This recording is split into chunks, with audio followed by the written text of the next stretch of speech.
we're here with Barry Ashdown, and Barry, I've been going through a very interesting blog that I've been reading about your experiences riding around Mongolia and Asia, called Heavy Metal in Mongolia and Asia.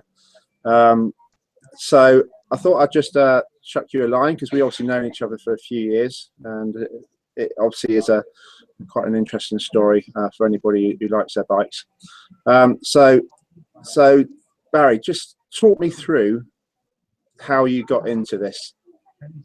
Well, it started off, I had an accident on a motorbike, and I basically came into some money, some compensation, and at the time I was riding a ZX9, and when I was off in hospital, one of the friends bought me the Long Way Round DVD, as you all know, with sort of Charlie Borman and Ewan McGregor. Yeah, I was going to ask you about that. So was that the inspiration to this? Well, I mean, it sort of, to be honest, for someone, I was a bit of an armchair sort of adventure motorcyclist, you know, seeing sort of things like that, and thought, oh, well, maybe one day an opportunity would be great. And I got the money, and I decided to change my bike straight away. I chopped in the ZX9R and got myself an 1150 GS Adventure, and obviously got the DVDs and everything else, and then went onto the UK GS website.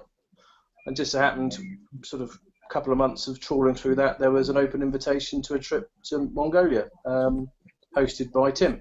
Okay, so when you say there was an open invitation, how did you come about? You didn't know Tim, I guess? No, didn't know Tim at all. He just posted something on the UK GS website and just said, I'm interested in running a trip to Mongolia. Anyone interested, get in contact. So I got in contact with him, and we had like an acquaint weekend in Llanberis in North Wales. I drove up, met Tim and Rick, and I believe Pete was there as well, one of the guys on the trip, and Jarvo, and we all just sort of had a chat. I was only there for a couple of hours. It was literally a drive up, turn around and drive back down again after having something to eat. And then I had to sort of wait to see if I was selected. I had no experience. Right. Well, what was the selection criteria? Did you have to do a motorcycle test, or did you have to just see who could drink the most without falling down? No. I mean, most of them had turned up on the Friday night. I couldn't turn up until the Saturday. So it was, for me, it was just to turn up, meet everyone. We all sat around one of the like a meeting room upstairs in Pete's Eats in Llanberis, and just Tim had already gone through the proposed route with the other riders.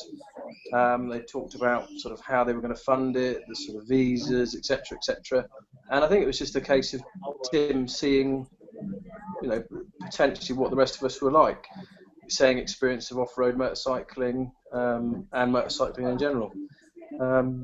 So I sort of said, well, all my experience was on-road miles. We chatted. I remember talking about spares, what sort of kit you need to take, and Tim said, well, I'm going to need this, and this, and I sort of said, oh, you know, do we need to duplicate this by 2, 3, 4 items? And he said, well, we've all got to be totally self-sufficient. And at the time, I suddenly thought, God, I'm going to have the massive panniers with all these extra bits and bobs on. Yeah, and then I just had to. It was a waiting game, and I think the process for selection was Tim and Rick would choose, and Pete, sorry, would choose the 4th person, and then the 4 of them would get together to choose the 5th. You know, the 5th would get together to choose the 6th. You know, and yeah, probably 2 weeks later, I was lucky enough to receive a call from Tim saying I was in. Cool. Well, obviously, the weight on the bikes was a bit of a problem. I read that your bike fell over even before you got anywhere near getting out there. Yeah, I mean the trip was what could possibly go wrong, and by the end of it, Darren, yeah, I said it should have what could possibly go wrong to Baz, I think. My side stand had basically had sort of stretched, so to speak, and when you put all the weight on the bike, it just, with a bit of wind at the service station there, it fell over. And then the next laugh or joke on me was the fact that it had a standard alarm fitted to it, so there it was going away, lights flashing and everything else. So yeah, I was the butt of the jokes from there to the ferry at least. But luckily no damage. That was that was Right, good. because I think every time I've dropped a bike, it's always damaged. I think I've lost clutch levers and wing mirrors and everything. And you drop a bike like that, and you have absolutely no damage at all. Yeah, yeah. I mean, I was lucky. There was obviously the panniers on the near side sort of thing, so they took up a lot of the brunt. It's got the crash bars. There's probably a few scratches, but at the end of the day, it wasn't major damage really. Right. So take me through the plan. I think I can chuck up a map, your original, or what Tim put up as the original plan. I think we just put out now. So did you pretty much stick to that? Yeah, pretty much so. I mean, it was just the time things that varied. I mean, obviously we had our visas that we got, but one of the crucial things, as you can see on the map, is the Caspian Sea. And when we went into Turkmenistan, I think we had a 5-day window, and we had to be at the Turkmenistan border on a certain date. Can't remember the exact date off the top of my head, but if we missed that, then we wouldn't have got into the country, we wouldn't have gone onto the boat, and we wouldn't have got across the Caspian Sea. So that was crucial. The whole trip really revolved around that one deadline. But I think Tim's main idea was to probably take 3 weeks to a month to go across Russia. But when we took off, we just heads down, arse up, straight to Mongolia, and we had more time in Mongolia because that was the real aim. Yeah, I read, I think in there that it only took you like was it 12 days to get to Russia or something like that, or yeah, it was ridiculously fast. Yeah, I think we were about sort of 12 or 20 days off the top of my head. I mean, it was a bit of a common joke. We'd get up and say, there's no rest days. Get up nice and early, have some breakfast, jump on the bikes, and we'd say, well, Easter day then, folks, and we just go, and some days we'd sort of we'd be covering anything from 400 miles plus, riding until the early evening. Right. Okay. So, another I thought was quite a funny picture as when you started to get over to towards the sort of eastern sort of Asia, you start to meet some characters over there. I guess the people really are what it's about, as well as the landscapes. Yeah. So tell me about these guys here. Okay. Yeah. I suppose just as we left, the in thing was the film going around Borat, and everyone sort of said, "Oh, you're going to meet a load of Borats," and we happened to meet these two characters. I think we'd stopped off. I think that was a bank behind us, and we just wanted to get some cash or something. And we saw these two blokes, and we thought, well, we couldn't resist it, and took a photo. You can see Java in the background having a smile on his face, It's good. It is nice. Excellent. Okay, so something I also picked up from reading through your story was the police corruption when you got over there, and just constantly getting picked up for fines and having to pay off the police to carry on your journey. I mean, how much money was you spending on that? Well, I think it varied. We'd read other sort of riders' reports before we left, and Rick drove a Land Rover because unfortunately he couldn't ride his bike because of a shoulder injury. But blessing in disguise, really, for me. But I'll probably come on to that later. But he decided to buy some cigarettes and 200 Marlboro cigarettes, and because we were different, we were on different motorbikes. We had our headlights on, and most of the Russian towns, especially, have these police checkpoints, and because of the main routes that we were on, trying to get the main distance across the country, we would get spotted, and I suppose a bit of comms between them. They'd say, well, there's some foreign riders coming along, and we'd always get pulled in, and they would look at our vehicle registration documents, our driving licenses, everything else, and I doubt very much they could have read them, even though we did have an international permit, which they never asked for actually, which would translate the driving license into Russian. But they would take a license and they would look at us, and I mean, we were. And one example, we'd only just got into the country and waited nearly 24 hours to get in there, pouring down the rain, an overcast day, freezing cold, and we're riding along, and there was this what looked like a larder driving in front of us, and no speed limit signs, and you make an assumption, 60 miles an hour on a main road, that'll probably be about right. I think Tim was leading, overtook the car. I think Pete followed, and Jarvo followed, and then I was third. And as Jarvo overtook, it had a blue and a red light on top. Only one of the lights worked, and off it went like that. And I suppose in your mind you think, well, you can easily outrun a larder in Russia, but the consequences of not getting stopped for the police, I'm sure, would be locked up and never be seen again. So we stopped, and Jarvo was charged, I think, 90 euros or 120 euros. And when we chatted to them, they said he'd done about 6 meters of a white line. You couldn't even see the white lines on the road, So, but you just had to pay the money, So and that was day one. And we thought, Christ, we've got several thousand miles to do across Russia. We're going to be skint by the end of it. But we had, I think some of us had comms between bikes. So if we saw a police car or anything like that, we'd slow down or give each other the heads up. But not a nice thing really, because you just left a bit of taste in your mouth, really. Well, yeah, I guess you said you had a bit of a heads up beforehand. You must have built in a bit of cash reserve, I suppose, to deal with that. Yeah. I mean, we had, I probably thought, well, I'll budget for $200 maybe across the whole of Russia, just for that. Like I say, Rick took some cigarettes. That happened to work. Yeah. Sometimes, we left. I think we were leaving. I think it might have been Kazakhstan, and we stopped at a border there, and there were the army at this border crossing, and the police came out and asked where we were from, and we said, we're English, and this policeman, Tommy, very jokey, took our licenses away and took us into this building, and then turned around and said, I think it was $100 each for a fine, and we had given him our driving licenses, and I've read some people have made copies, and given fake copies of driving licenses, and then think, well, you can have it, just get on your bike and go. But what are the consequences if they do stop you and arrest you and lock you up? So they have you over a barrel. That was the unfortunate thing. But yeah. Talking about having you over a barrel, I understand that there was some.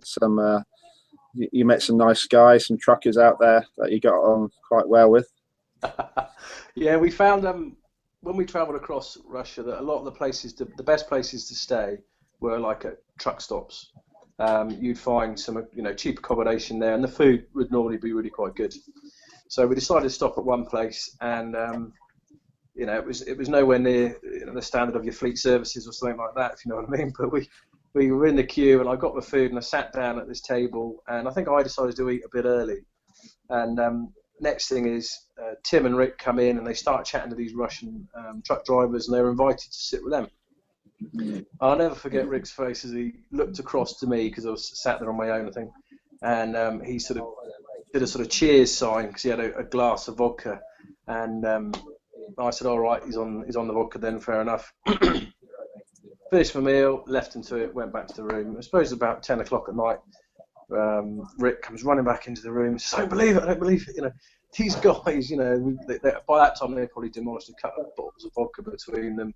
I think Rick had joined the group and had bought a bottle of brandy or something from a off license next door, and so they're all a bit merry. And these truck drivers then invited Rick and Tim back to their trucks. It wasn't just to show them the cc's or horsepower of the engines and stuff like that. Lovely. So yeah, we had a bit of a laugh about that. Yeah. Nothing wrong with it. Fine. Okay, so then you went across into Mongolia. I guess that was the real aim, was to get there. Reading on Tim, he is absolutely over the moon about getting to Mongolia. Something he's been dreaming about doing. And I picked up some quotes from the blog, which were quite nice about driving in that sort of environment. And I guess the hospitality also linked with that as well. I mean, did you find that? Yeah, Mongolia, I would say, is a very special place. I don't know what resources they've got nationally as a country and that, but excuse me, there's only about 400 miles, or was about 400 miles of tarmac, and this country is massive.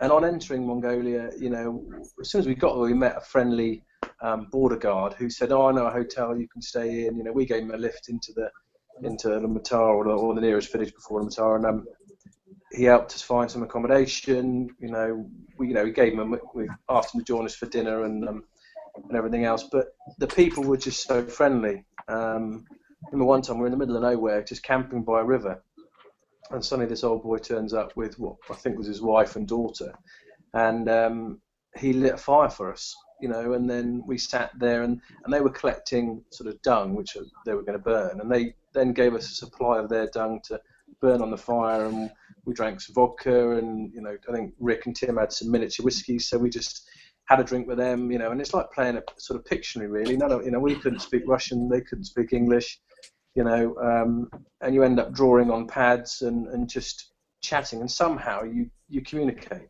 And at the end of the evening, probably about an hour, maybe an hour later, they got up and left us to it. And you think, you know, really quite sort of special moments. And yeah. And how did the sort of I mean, you could obviously do this in a car, couldn't you? But I mean, how did the bike experience really sort of accentuate the experience that you had? Yeah, well, I think, yeah, I mean, you can do it in a car. But with the bikes, you're open to all the senses, aren't you? You know, you're in the elements. You know, it's very easy to sit in an air-conditioned car and it's hot, AC on, listen to the radio. You know, you could be driving back in the UK. You're not, but it's when you're out there and you're on the bike on two wheels. You know, it's you and the machine, and I think it's a much better form of transport, and you have more of an adventure.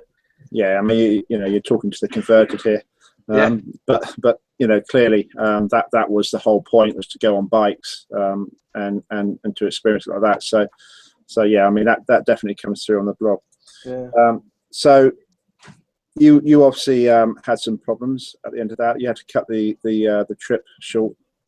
Yeah, for me, I mean, like I said earlier, Darren, you know, what could possibly go wrong was the name of the trip. It should have been what could possibly go wrong to me, because you know, I was a novice off-road motorcyclist, and you know, a lot of the Mongolia stuff were off-road, and my attitude was just nail it. I thought the faster I go, I'll get through the soft stand, or you know, and probably 9 times out of 10 it worked, but that one time it would go wrong, then it could have been nasty. And one time I had some problems on my rear shock. Tried to adjust the preload at one point, and some oil started to pour out, and I thought, well, I'll leave that alone. And then probably about 500 or 600 miles later, I called them these whoops, and you'd go into a dip, and you have the first dip, and the suspension would compress. You go up over the rise into the second dip, and it would compress again. And I suppose it was more shock or more force. And this time I went into the second dip, and the actual part of the rear swing arm snapped, and my whole suspension just dropped. And yeah, it was, you know, it was unbelievable. It was shocking, excuse the pun, but yeah, I was there 100 and something miles from the Russian border with a bike. It was a write-off, total write-off. There was no way we were going to fix it there and then. And interestingly, that, you know, out of the woodwork crawled some locals, and this little lad turned up on a pony, and that time the lads had ridden off, and I just sort of, you know, you're trying to get their attention. I remember trying to get, you know, looking back on it, it sounds silly now, but taking my my mirror off, thinking, I wonder if I could see if they look back and try and flash the light of my mirror, you know, because there's no mobile phone signal. They'd gone too far from the radios. And then this lad turned up on a pony, and I just pointed at the Land Rover and everything else in the distance and said, "Can you go and get them?" And off he galloped, you know. And 25 minutes, half an hour later, they turned up. So wow, yeah. Quite cool. Okay, and was that the end of the trip for you?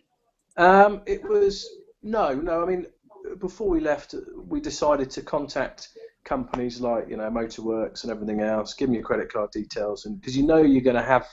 You take spares, but you know things could go wrong, and you can, you know, you get bits of kit sent to anywhere in the world now. So all we did was, with my rear swing arm, is just contact this company and just say we will be in so and so in about 10 days' time, and we got the parts posted into Kazakhstan, and then and then Rick had a collapsible trailer which I think Javo built, and we just put the trailer together, put the bike on the trailer, and I was then towed. Enjoyed the comfort of the Land Rover for 10, 12 days, but I was still itching to get out on two wheels. Yeah. Fixed it, and then back on the road again. Right. Okay. And then that was obviously home, back to reality. I mean, how long did the trip take altogether? Well, I think we left at about 8th or 9th of May, and we were back probably about the 5th of August, I think. So just over sort of about 3 months. Right. Okay. That must have been the worst ever holiday blues session you've ever had coming back from that. It was horrendous, absolutely horrendous. And you do come back. You look at your photos occasionally. I've still got the bike. I don't think I'll ever get rid of the bike. Every time I get on it, people say to me now, "Do you fancy going down to Pool Key?" And for me, just riding 10 miles now is okay. At times it's great, but I think I've got to be in the saddle for at least 8 hours, 9 hours, 10 hours, and I want to go somewhere. Because it broadens your horizons, and the passion for adventure motorcycling is still within me, but wife and children have turned up now, so that's put a bit of a dampener on it for a while. Right, so the future is not going off on a 3-month motorcycling tour, although you did manage to get yourself away to try and canoe across the channel. Yeah, they're still trying to do something to keep the passions alive. I mean, funny enough, for yourself and any other riders, I'm thinking, the Iron Butt Association, probably in June next year, around about the weekend of the 20th, 21st, we're looking at organising a ride for charity, yet to be arranged, but I'd like to do the 1,500-mile ride in 36 hours. So, I'm looking at organising that. So if any of your riders are interested, then... Right, you're going to set up a website or a link somewhere? Yeah, we're going to set something up. It's just the planning stage, or the idea, acorn sort of stage at the minute. I'm just going to try and find a venue. It'll be initial outlay, probably just for the 30 quid or so, which will go towards the charities. Another 20 quid will go towards food. And then the riders who I'd look at doing a sort of 250, 500, 1,000, 1,500 mile challenge. And the riders will have to go off and evidence their ride, getting receipts at places, photographs, and come back. So that's something I'm really looking forward to June next year. So okay, well we get those links. We'll post them up on our sites as well to promote that for you. And thanks for spending some time with me this afternoon, and good luck with that, and we'll catch up again. Darren, you're a star. You're welcome, mate. All right, mate. Stay safe. All right. Cheers. Bye.